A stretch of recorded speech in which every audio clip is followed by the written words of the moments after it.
industry folks have a reasonable right to expect that the people who are producing the content on their behalf have a higher degree of familiarity with the subject matter that they're writing about than potentially a sort of a more mainstream, large daily newspaper reporter who might come at things from more of a generalist perspective. We're in the B2B world, we're more really about technical specialization.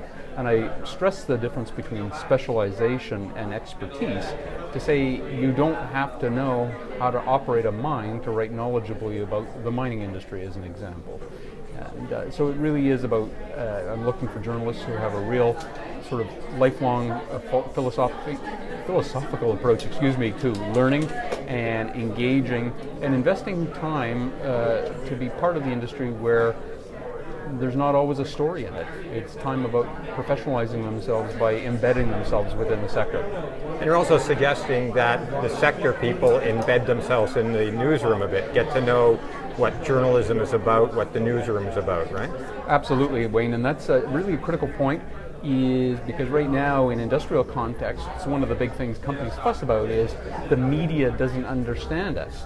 Well, the flip side of that equation is you don't potentially understand the media the way that you should. And by inviting customers into your own organization, you're giving them the insights in what drives you as a company in terms of your values, your mandate, your goals, and they go away a little smarter about how to align with those in terms of whether it's their crisis communication or their own story idea generation. But what it does is it changes the relationship to a level playing field dynamic where both sides have a higher level of understanding of what each side is all about. And doesn't mean that you're not going to call companies when they behave badly, but it heightens both sides' level of literacy about what drives each side of that content equation. Right.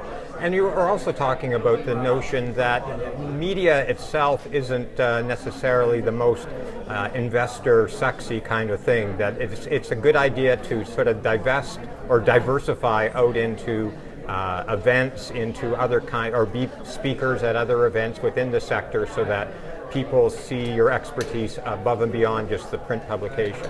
Absolutely, and so you really have to put your print publications as a waypoint on how you own a spectrum of content and content competencies.